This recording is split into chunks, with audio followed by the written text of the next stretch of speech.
12 kumpulan perniagaan dalam sektor perkhidmatan menggesa kerajaan melonggarkan peraturan pengambilan pekerja asing dengan membukanya kepada semua sektor, bukan hanya 5 industri penting sahaja, di mana pelonggaran syarat pengambilan pekerja asing dihadkan kepada 5 industri iaitu pembuatan, pembinaan, peladangan, pertanian serta makanan dan minuman. Dan sudah sedia dalam talian untuk mengulas lanjut mengenai perkara ini adalah Profesor Dr. Balakrishnan Parasuraman, merupakan Profesor Fakulti Keusahawanan dan Perniagaan UMK. Terima kasih Prof. Prof, kalau kita lihat dalam surat terbuka kepada Menteri Dalam Negeri Saifuddin Nasution Ismail dan Menteri Sumber Manusia V. Sivakumar, kumpulan itu berkata setiap sektor perniagaan mengalami masalah kekurangan pekerja yang agak serius. Dan daripada situ kita terdapat keperluan sekurang-kurangnya 1 juta pekerja untuk mengisi kekosongan dalam pelbagai sektor perkhidmatan. Jumlah yang agak banyak ni dan hantar surat terbuka dah pun kepada Menteri. Jadi bagaimana kita boleh tangani perkara ini? Adakah kita perlu beri kelonggaran sama kemasukan pekerja asing kepada sektor-sektor lain juga? Perlu ada dasar atau polisi yang lebih fleksibel untuk setiap sektor atau perkara ini akan mengganggu kadar pengangguran rakyat Malaysia? Bagaimana Prof? Okey, terima kasih Nina atas jemputan saya pada pagi ini. Okey, saya berpendapat isu ni sekali lagi lah banyak saya dah bangkitkan iaitu dia isu pekerja asing versus pekerja tempatan. Okey. Saya berpendapat sekarang ni kita perlu ada database lah. Pertama sekali kerajaan perlu ada database keperluan yang perlu ada, nombor yang kita perlukan, okey, dalam sektor-sektor yang katakan. Tapi sekali lagi saya tekankan sini apakah perancangan untuk pekerja tempatan kita, kalau semua sektor ni diisi oleh pekerja dari luar negara kan, jadi bagaimana keadaan pekerja kita? So sebab tu saya rasa apa yang kerajaan buat tu 5 sektor kritikal tu memang kita tahu sektor-sektor berkenaan memberi sumbangan besar kepada ekonomi negara lah. Kita faham masalah majikan. Sebab tu saya kata kita perlu ada satu database di mana satu I'm not sure lah jawatan Kosta ke yang memantau perkara ni, dan oleh kerana dia melibatkan 2 kementerian pada masa terkini ni ataupun lebih dari kementerian, dan sebelum ni pun saya menyatakan bahawa kedua-dua kementerian ini kena ada satu task force lah yang boleh melihat perkara ini lebih jelas. Sebab apabila saya tengok keadaan di dalam sektor yang boleh diisi oleh pekerja kita, jadi tidak ada masalah. Dan sebab tu saya kata sekarang ni mungkin tiba masa kan kita kena rombak balik tentang gaji kita yang pada masa sekarang ni okey tak okey, ataupun bagaimana keadaan package yang kita nak bagi kepada pekerja, latihan occasional, technical, semua tu. Even baru ni KPT telah memberi satu dia nak rombak balik secara besar-besaran tentang latihan technical untuk pekerja-pekerja yang tak mahir akan jadi mahir. Jadi isu yang sekarang ini bukan isu baru ni, sudah lama. Jadi setiap kali kita nampak ada je majikan akan membuat tawaran ataupun mohon tetapi data tu kena ada lah. Jadi bila ada data tu kena ada, centralizekan data tu. Sebab tu saya keep on telling isu ni kan sepatutnya Perdana Menteri lah yang kena chair lah untuk melihat secara keseluruhan holistik tentang perkara dan bagaimana kita nak tangani isu ni. Kita juga simpati dengan pihak majikan sebab mereka perlu pekerja untuk untuk menjalankan operasi pekerjaan.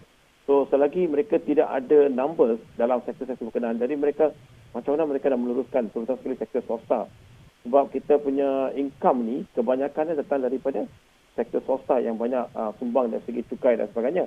Jadi dalam keadaan tu mereka tertekanlah, mereka perlukan pekerja, terutama sekali yang SME lah, SME ke ataupun industri-industri, even micro pun mereka perlukan. Tetapi saya berpendapat di masa yang sama juga dengan kerajaan yang baru ni kan, kerajaan perpaduan ini, saya rasa perlu membuat satu task force yang diwakili oleh pihak majikan. Maksudnya ada kesatuan majikan, ada juga kesatuan kerja macam MTUC, MEF ataupun FMM, dan mana-manalah yang ada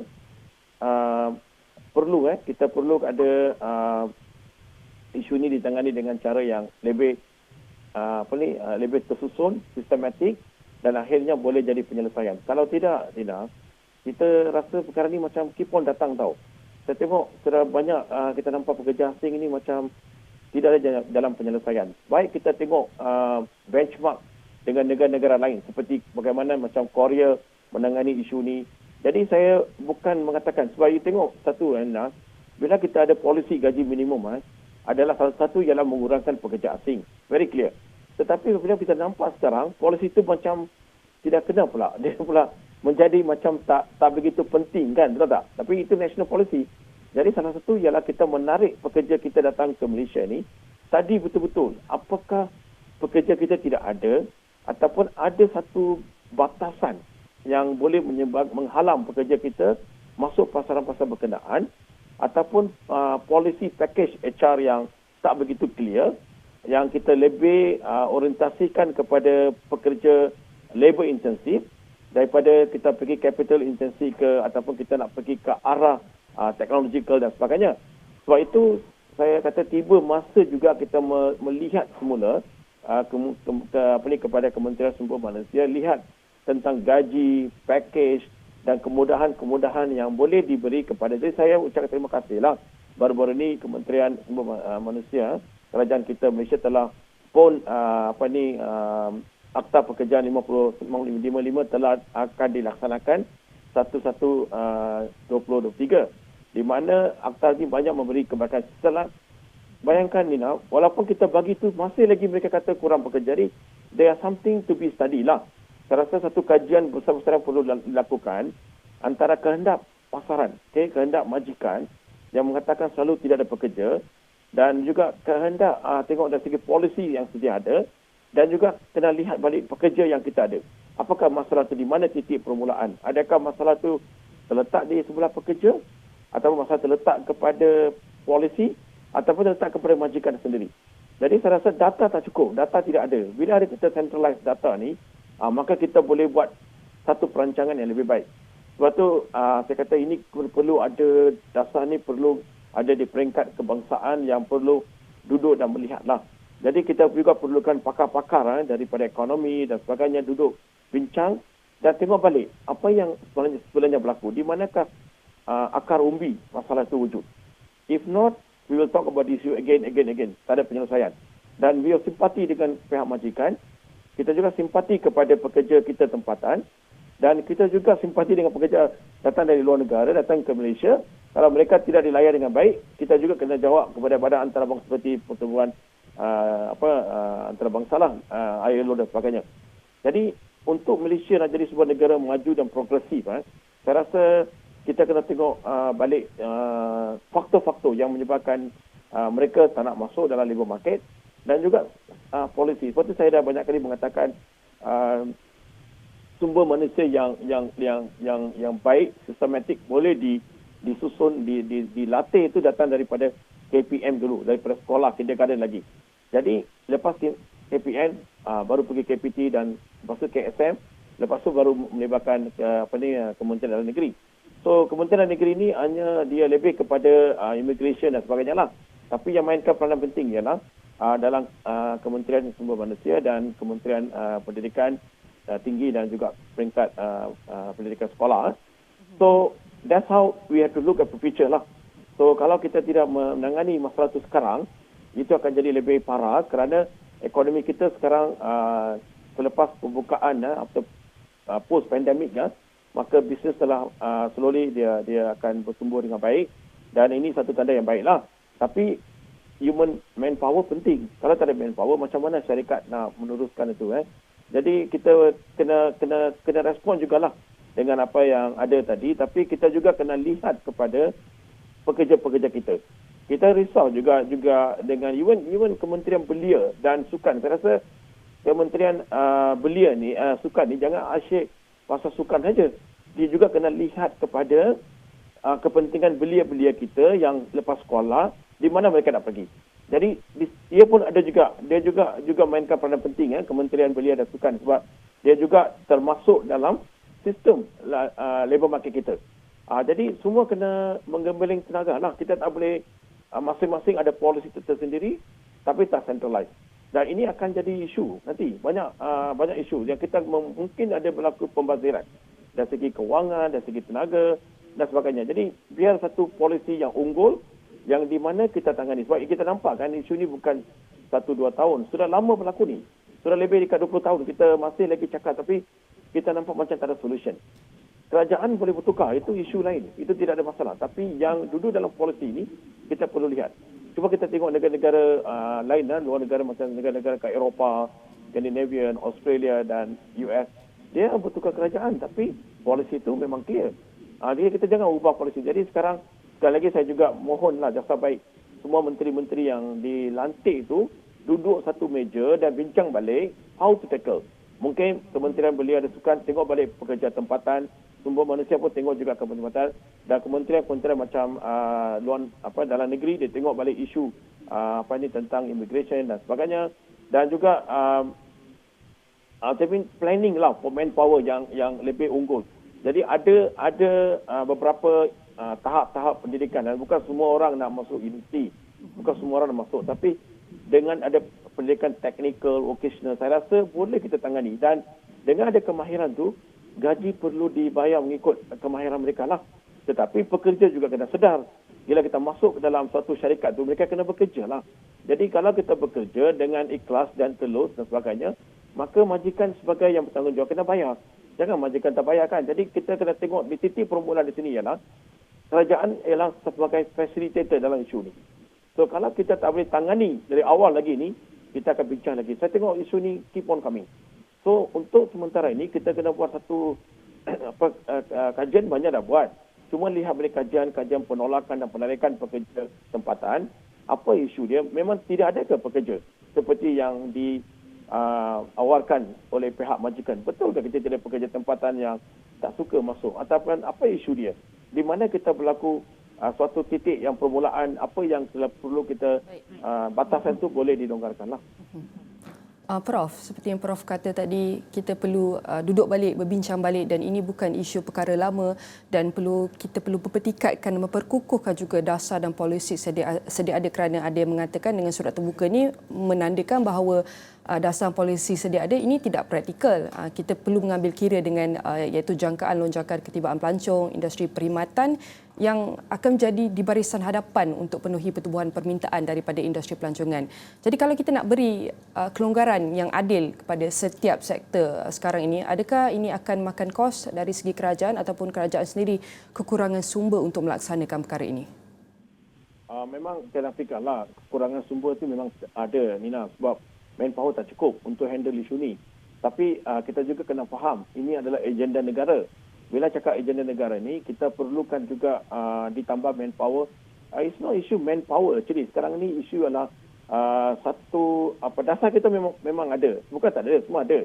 Cuma dasar tu ada tak facilitate kepada kehendak majikan dan kehendak pekerja, dan juga kenapa kita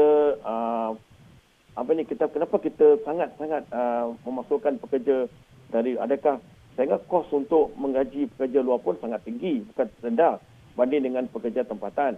Semua pekerja tempatan ini mereka ada family, ada keluarga dan sebagainya, jadi mereka perlu ada masa. Jadi saya rasa untuk menangani memang perlukan manpower lah. Kita pun menafikan, kita pun simpati dengan pihak kementerian yang sedia ada. Mereka tidak cukup manpower untuk handle. Tetapi itu boleh diperbaiki, boleh diselesaikan kalau ada satu perbincangan yang jelas antara kementerian ataupun agensi berkenaan. Saya rasa boleh diselesaikan. Cuma sekarang ini di mana kita nak bermula, apa kita permulakan. Jadi kita tengok jangka panjang masa untuk tangani isu ni ialah kita bermula daripada sumber manusia first lah. Adakah sumber manusia kita bersedia untuk bekerja dalam pelbagai sektor? Macam contohnya kan, saya tengok macam hotel, retailing, artinya semua tu pekerja tempatan boleh isi. Kalau kita tengok, jadi kita kena study lah each of the behaviour,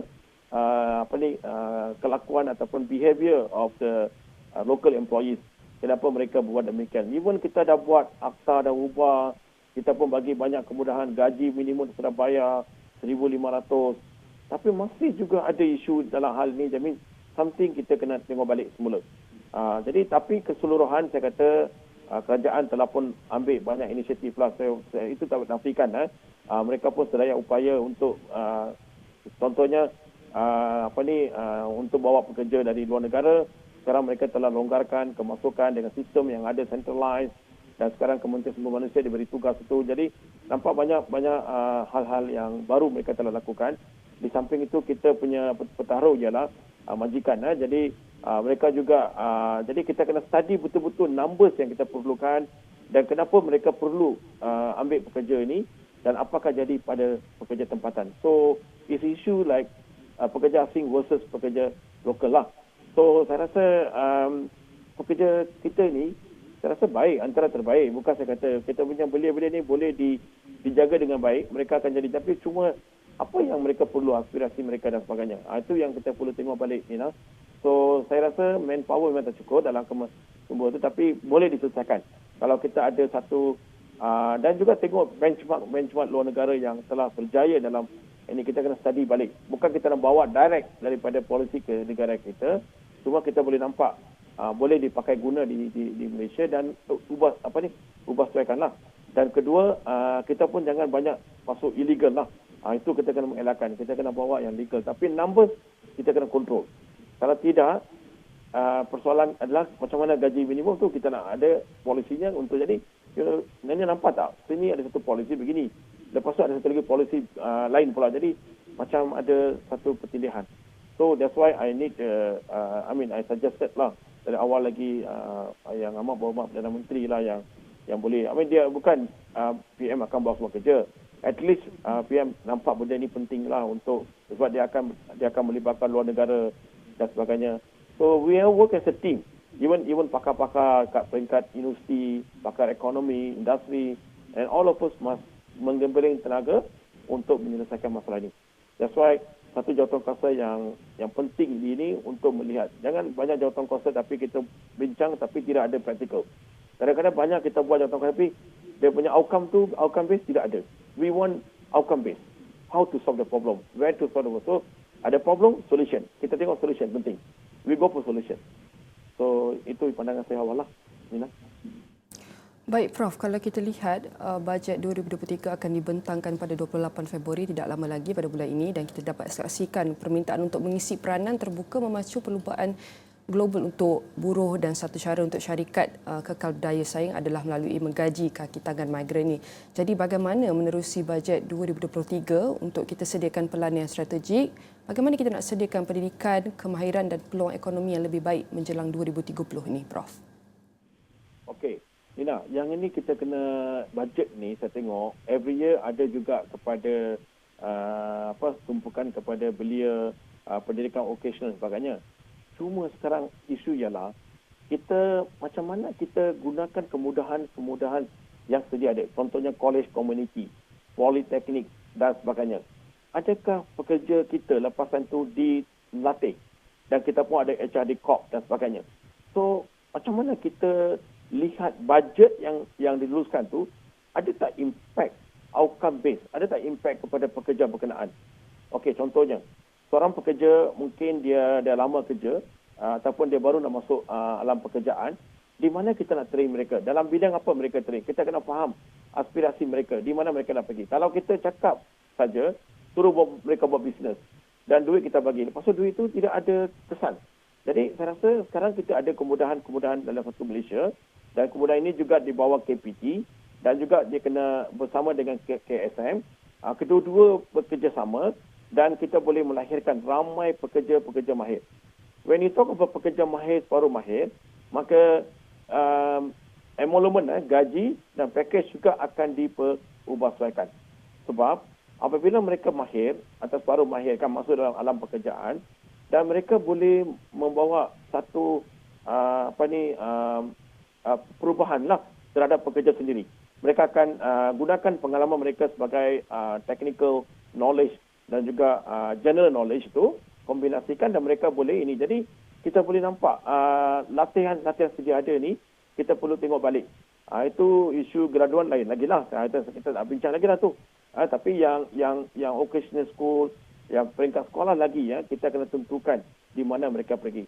Betul saya cadangkan Nina, dari form 1 tu kita boleh tahu mereka nak pergi ke mana. Di situ kita tengok bidang-bidang kritikal yang perlu dalam pasaran buruh tu. Jadi dalam bajet yang akan datang ini kita kena juga lihat kepada satu permulaan dalam sumber manusia kebangsaan Malaysia, dan di mana pelajar kita dari form 1 sampai form 5. Form 5 inilah titik permulaan mana mereka nak pergi akademik ataupun non-akademik. Tetapi nilai dan perasaan dan aspek mereka boleh nampak dalam form 1. Dan lepas tu kita tengok balik manpower, how many workers kita perlukan dalam sektor-sektor yang kita sebutkan tadi. Kalau boleh, banyak sektor kita kena bawa masuk pekerja tempatan kita berbanding dengan kita asyik nak bawa masuk. Bukan saya kata tidak boleh, memang dibolehkan.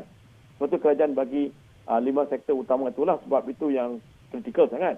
Tapi non-kritikal boleh, tapi jumlah tu jangan terlalu banyak. Kita memperbanyakkan lagi pekerja-pekerja Malaysia yang kita sayangi lah. Dan kita tahu Malaysia adalah negara yang antara negara terbaik, dihormati di mana-mana peringkat dunia pun. Mereka Malaysian workers, especially kita pelbagai budaya dengan cara kita berinteraksi satu sama lain, kita boleh berbahasa dalam ni. Jadi saya rasa dengan itu, saya rasa satu titik permulaan sumber manusia yang baik kita boleh ni. Jadi dia ada dua cadangan, satu jangka panjang, satu jangka pendek. Jangka pendek ini ialah untuk menyelesaikan manpower di sektor yang di mana majikan telah membuat permohonan kepada pihak kerajaan. Kerajaan boleh ambil case by case dan tengok balik perlu tak perlu dan kaji balik semula tu.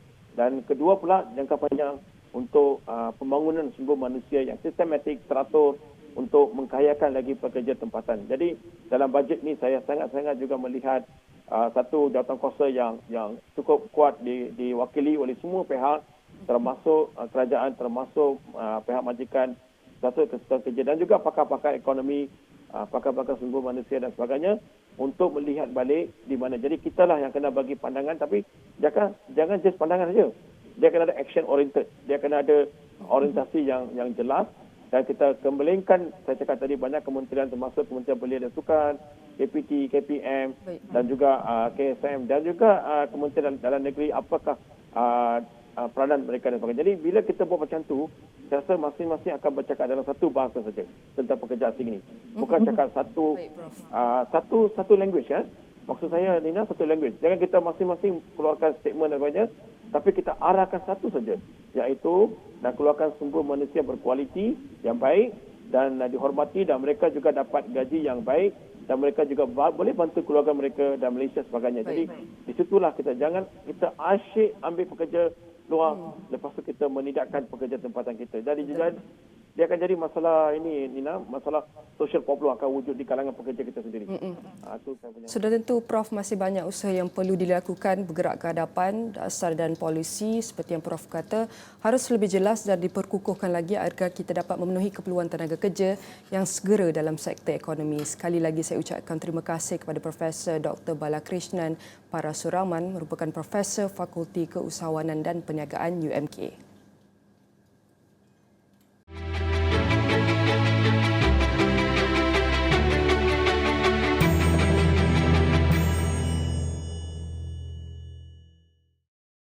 Pusat Pembelajaran Al-Quran Teknik Al-Baghdadi tidak asing lagi dalam sistem pendidikan negara ini. Sebut sahaja Sekolah Al-Baghdadi, rata-rata masyarakat mengetahui ia sekolah agama swasta yang memperkenalkan pengajian Al-Quran dalam kaedah lebih inovatif. Namun, norma baru dalam kehidupan semasa COVID-19 yang melanda dunia menjadikan dunia pendidikan menjadi lebih mencabar. Tidak mudah berputus asa, Ustaz Jalaluddin menggunakan pendekatan pembelajaran secara maya dan hasilnya pihak pengurusan berjaya menyelesaikan permasalahan itu dengan tercetusnya program Zamiluni.com menjadi gerbang kepada pendidikan Al-Quran Al-Baghdadi secara hybrid ketika di pertengahan waktu PKP. InsyaAllah selepas ini Al-Baghdadi akan memfokuskan kepada program pembelajaran dan pendidikan Al-Quran secara hybrid. Maksudnya pelajar-pelajar boleh pergi ke pusat-pusat pembelajaran Al-Baghdadi di seluruh negara Di samping itu akan disupport, akan dibantu, akan dikukuhkan lagi dengan program secara online melalui zamiluni.com. Pembelajaran boleh berlaku secara online dan menggunakan PC, menggunakan apps yang kita sediakan yang akan memudahkan pengusaha-pengusaha rangkaian Al-Baghdadi, memudahkan guru-guru untuk mengajar dan paling penting memudahkan para pelajar untuk belajar di mana sahaja mereka berada, insya-Allah. Pelajar dapat mengenal dan mendalami ilmu Al-Quran bermula dari usia 7 hingga 70 tahun dan merupakan pusat pembelajaran Al-Quran setempat yang menawarkan kelas asas tahmid, asas tajwid, asas talaki am dan talaki khas. Al-Baghdadi telah menerima pengiktirafan The Malaysia Book of Records sebagai pusat pembelajaran Al-Quran terbesar di Malaysia dan 9 anugerah lain termasuk dari JAKIM, JNJ dan mufti-mufti seluruh negara. Untuk rekod, teknik Al-Baghdadi adalah merupakan antara salah satu teknik alternatif pembelajaran Al-Quran secara kontemporari yang terhasil pada Mac 2009 dibantu penggunaan buku tahmid Al-Baghdadi. Usaha untuk memartabatkan pendidikan Al-Quran ini dengan memperkenalkan teknik pembelajaran Al-Quran dengan menggunakan teknik ketukan. Satu alat bantu mengajar yang belum pernah digunakan sebelum ini. Jadi alhamdulillah pada 2009 sehingga kini alhamdulillah kita memiliki lebih 2000 rangkaian di seluruh negara meliputi pelbagai peringkat pendidikan Al-Quran, daripada pendidikan ibu hamil, taska Al-Quran, tadika Al-Quran, sekolah rendah, pusat pembelajaran Al-Quran dan juga pusat hafazan teknik Al-Baghdadi. Sehingga kini, rangkaian pusat pendidikan yang dikenali sebagai Al-Baghdadi Learning Center terus berkembang pesat selari dengan kehendak serta kesedaran masyarakat tentang peri pentingnya pendidikan Al-Quran.